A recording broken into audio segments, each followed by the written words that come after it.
Vote হয় নাই, আমি তখন ভিপি ক্যান্ডিডেট ছিলাম, পরে নির্বাচন হয় নাই, আমি আর ভিপি ক্যান্ডিডেট হতে পারি নাই।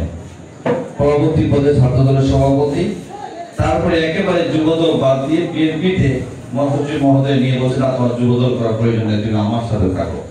সেই ওনার হাত ধরে আমাকে বিএনপিতে নিয়ে যে সাংগঠনিক সম্পাদক করেছে। একবার সাংগঠনিক সম্পাদক ছিলাম, তারপরে পরের বার বলছে তুমি সেক্রেটারিতে আসো। উনি ওনার হাত ধরে আমাকে সেক্রেটারি বানিয়েছেন। 2 বার সেক্রেটারি চালিয়েছি। এবারে সকলের সহযোগিতার মধ্য দিয়ে দীর্ঘ সংগ্রাম করে আমার বিশেষ করে এই যে বাইরে যারা শহরে গ্রাম থেকে উঠে শহরের প্রবেশ করা খুব কঠিন, কিন্তু শহরের মানুষ বা আমার এই ভাইরা বা বিএনপি নেতারা এত কাছে করে নিয়েছে আমাকে যে এখানে কাউন্সিলের মাধ্যমে যে ভোটাভুটি হয়েছে সেখানে 99% ভোট একদিকে আর 1% ভোট একদিকে, তারা আমাকে সভাপতি, সেই ভোটাভুটির মাধ্যমে আমাকে সভাপতি নির্বাচিত করেছে। সকলের কাছে কৃতজ্ঞ। এটা বললাম আমার কথা। এই পথ চলতে অনেক কষ্ট করতে হয়েছে আমাদের। আমার এই ছোট ভাইরা সবসময় সাথে ছিল, আমার আরো অনেকে ছিল সাথে। মাঝখানে এখন অনেক নেতৃত্ব দেখা যায়, কিন্তু দীর্ঘ এই যে আমার 35-36 বছরের পথ চলায় মাঝখানে যে 17টা বছর বা 16টা বছর যে পথ চলেছি, তখন কিন্তু মিটিং করতে গিয়ে এই ছোট ভাইরা তাদেরকে পেয়েছি, বাকি বড় বড় নেতাদেরকে পাইনি। একাই গিয়ে গ্রামের মধ্যে মাঠের মধ্যে মিটিং করতে হয়েছে।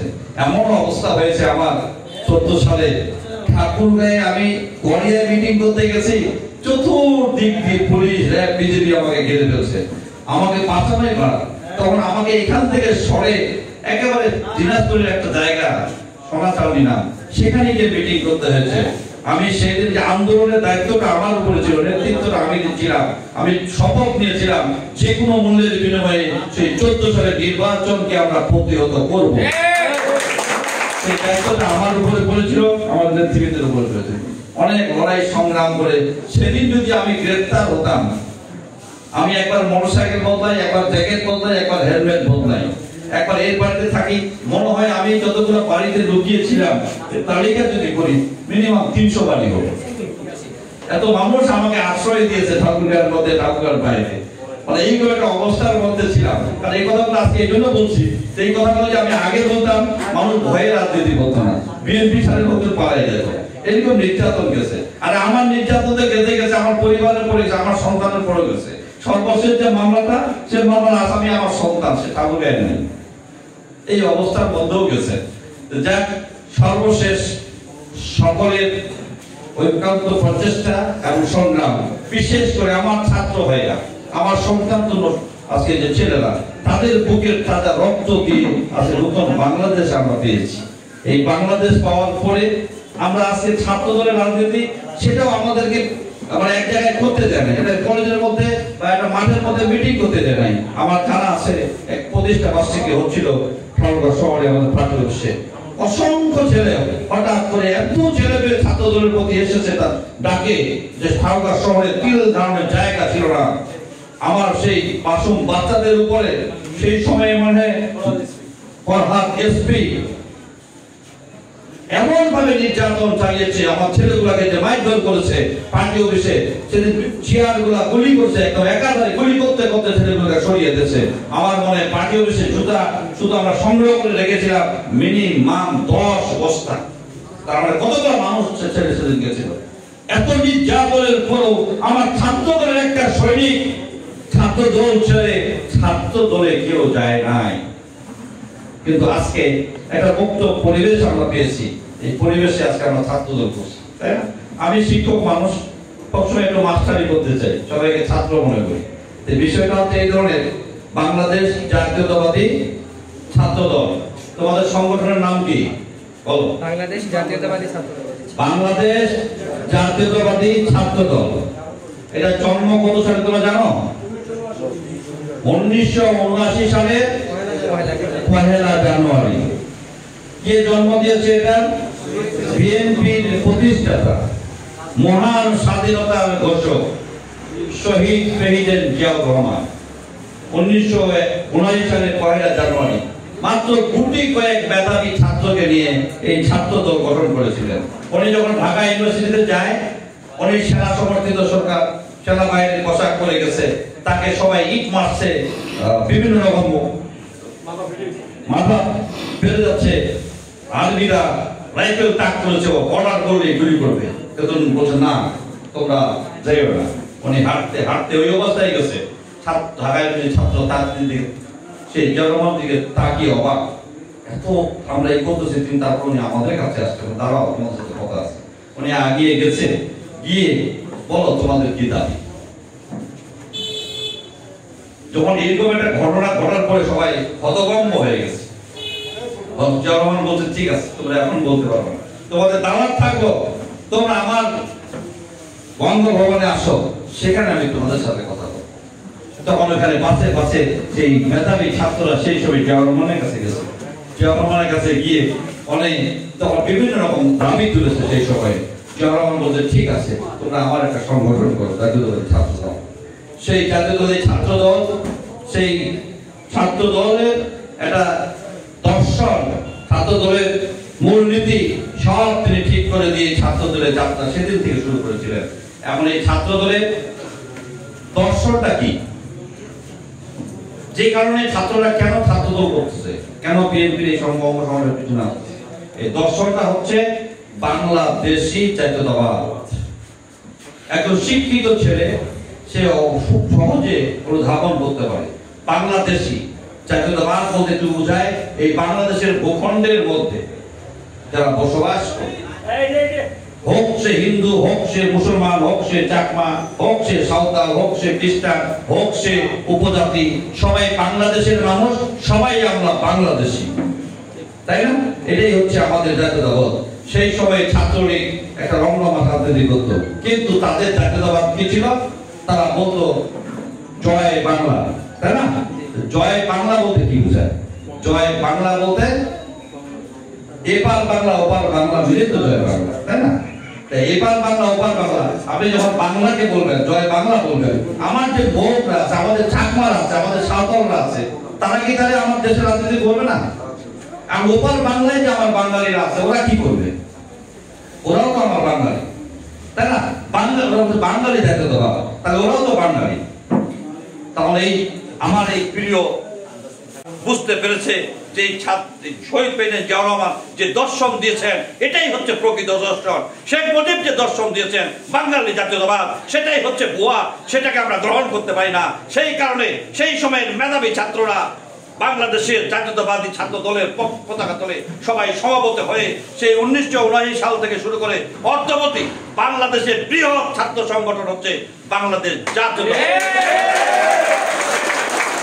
ছাত্র দলের মধ্যে তিনটি মূলনীতি কি? শিক্ষা, ঐক্য, প্রগতি, তাই না? শিক্ষা, তোমাকে সর্বপ্রথম শিক্ষা গ্রহণ করতে হবে, শিক্ষার কোনো বিকল্প নেই। তোমরা এখানে যারা এসেছো, আমরা ছাত্রলীগের মতো তোমাদেরকে বলবো না বই কলম খাতা রেখে অস্ত্র ধরে তুমি আমার রাস্তায় নেমে আমার ভাইদের উপরে অত্যাচার করো।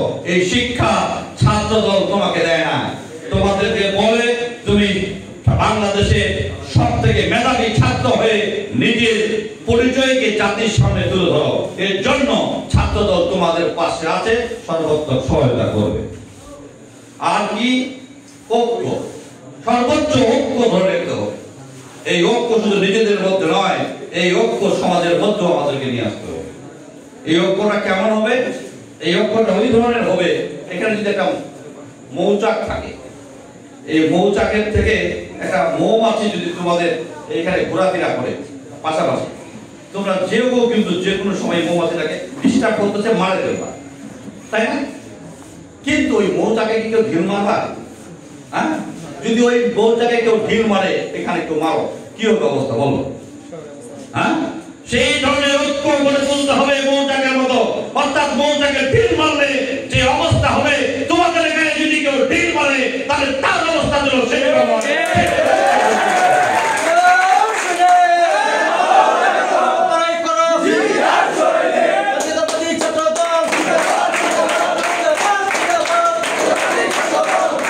শিক্ষা ঐক্য দুইটাকে একসাথে করে এই দেশের জন্য তুমি ছাত্র, তুমি আজকে লেখাপড়া করছো শুধু কি তোমার বাবা মার ওই সংসারের বোঝা টানার জন্য, একটা চাকরি পাওয়ার জন্য? না, তোমার অনেকগুলি দায়িত্ব আছে। সে দায়িত্ব হচ্ছে দেশ, সবার উপরে বাংলাদেশ। এই বাংলাদেশের জন্য তোমার কিছু করণীয় আছে। অর্থাৎ কোন অন্যায় হলে তোমাকে তার প্রতিবাদ করতে হবে, কোন অবিচার হলে তোমাকে রুখে দাঁড়াতে হবে, তোমাকে সমাজের ভালো কাজগুলিকে সমর্থন দিতে হবে, অন্যায় কাজগুলিকে দূর থেকে তোমাদেরকে দূরে রাখতে হবে, মানুষকে দূরে রাখার জন্য তাদেরকে প্রেরণা জোগাতে হবে, তাদের পাশে দাঁড়াতে হবে। আর শিক্ষা ঐক্যের এই গতি নিয়ে প্রগতির পথে তোমাদের এগিয়ে চলে গোটা বাংলাদেশে জাতীয়তাবাদী ছাত্র দলের পতাকা সবার উঁচুতে ধরে রাখতে হবে। এখন তোমাদের উদ্দেশ্যে কিছু কথা আছে। এখন তারা ছাত্র দল করো, একদম পরিষ্কার কথা। এই ছাত্র দলের ছেলেকে দেখে আমার সাধারণ মানুষজন বলে এই ছেলেটা ছাত্র দল করে। কেন ভাই চিহ্নিত করবে? তোমার ব্যবহার, তোমার আচরণ। তোমার ব্যবহার যদি ভালো হয়ে থাকে, তোমার আচরণ যদি ভালো হয়ে থাকে, মানুষ বলবে আপনার ছেলেটা খুব ভালো। এখন তোমার আচরণ যদি খারাপ হয়ে থাকে, তাহলে মানুষ কিন্তু তোমাকে ভালো বলবে না। তাহলে আজকে তোমরা অনেকগুলো ছেলে বলে বসে, তাই না? ভালো মনে করে তোমাকে সবাই বলে যে আপনার ছেলেটা খুব ভালো, খুব পড়াশোনা করে, এই কথা বলে না? বলবে। এখন তোমাকে যদি দেখে কেউ লুকায় লুকায় ফোনের মধ্যে বিড়ি টানতেছ, দেখো ওই মুরব্বিটাই যাই বলবে আপনার ছেলেটা নষ্ট হয়ে গেছে, শেষ। যদি এই করে বলবে না, তাহলে এইটা থেকে তোমাদেরকে বিরত থাকতে হবে, সাবধান থাকতে হবে। আর দুর্গন্ধ খুব দ্রুত ছড়ায়, সুগন্ধ কিন্তু দ্রুত ছড়ায় না। মনে করো তোমরা এখানে এই শরীরের মধ্যে অনেকে সেন্ট মাখিয়ে আসছো, তাই না? অনেকে মাখিয়ে আসছো, কেউ কি তোমাকে বলবে এই সেন্টকে মাখছো? বলবে কেউ? কেউ বলবে না। পাবে সেন্ট পাবে, কিন্তু কেউ বলবে না। যদি তোমার জুতার মধ্যে ময়লা লেগে থাকে আর ময়লার গন্ধ দিকে ছড়ায়, তাহলে সবাই কে ময়লা আসে, কে ময়লা খেতে আসে বলবে না?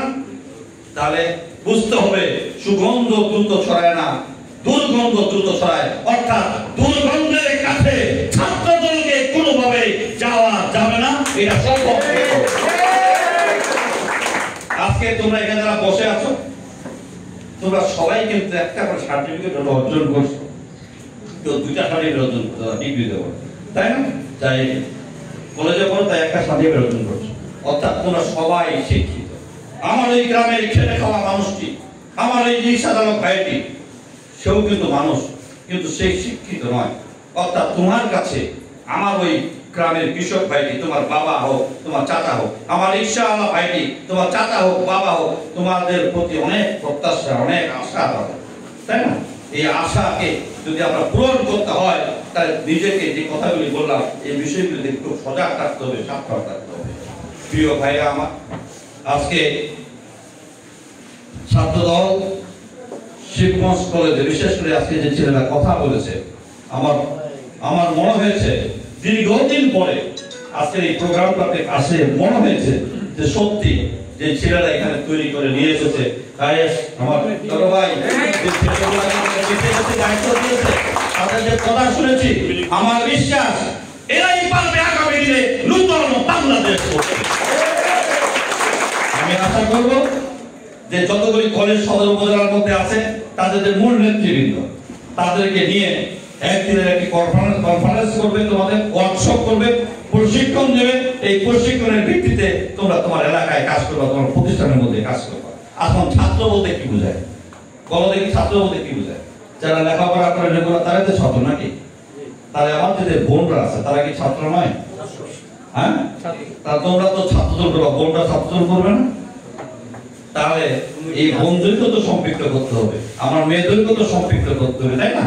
তাহলে তোমরা যারা কলেজে পড়ো, তোমাদেরই বন্ধু বান্ধব, তোমরা একসাথে স্কুলে পড়েছো, তাই না? তারাই এখন কলেজে, তোমাদেরই বন্ধু বান্ধব, তাদেরকেও আজকে এই ছাত্র দলে তোমাদেরকে সম্পৃক্ত করতে হবে।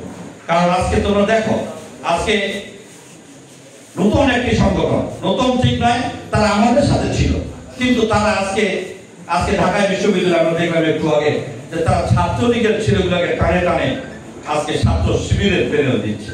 অর্থাৎ আজকে যে সংগঠনকে নিষিদ্ধ করা হলো, সেই সংগঠনকে তারা আজকে লালন করে তাদের সাথে নিচ্ছে, তাই না?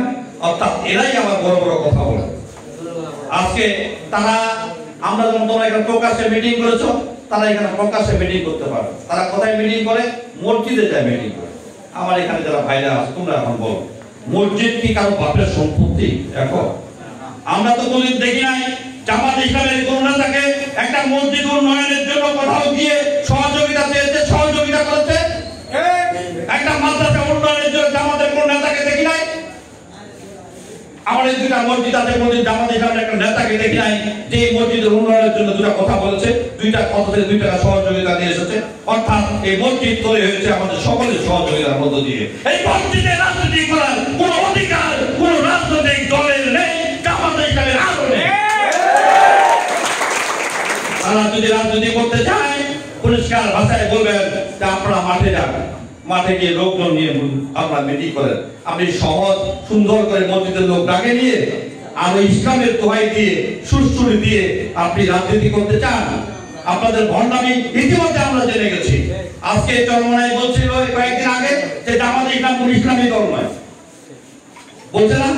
জামাতে ইসলাম শিবির মানে বিয়াদব বেয়াক্কেল। কে বলছে? আমরা বলছি, চরমনায় বলছে। আজকে ওরা একসাথে হয়ে গেছে। চরমনায় কি বলছে? বলছে তাদেরকে ভোট দিলে নাকি রসুলের কাছে ভোট চলে যাবে। আবার জামাত বলছে যে যদি তাদেরকে ভোট দেওয়া যায় তাহলে আল্লাহ রাস্তায় ভোটটা দাম হয়ে যাবে। আমার কি বলছে? দাঁড়িপাল্লায় ভোট দিলে নাকি সব জান্নাতবাসী হয়ে যাবে। আমি নামাজ পড়বো না, আমি রোজা করবো না, আমি আল্লাহর যে নির্দেশনা মেনে চলবো না, আর দাঁড়িপাল্লায় ভোট দিলে আমি জান্নাতে চলে যাব। এইসব মুনাফিকরা আজকে নতুন করে নতুন সুরে আজকে আমাদেরকে এই বিভ্রান্ত করার চেষ্টা করছে। আজকে কি বলছে তারা?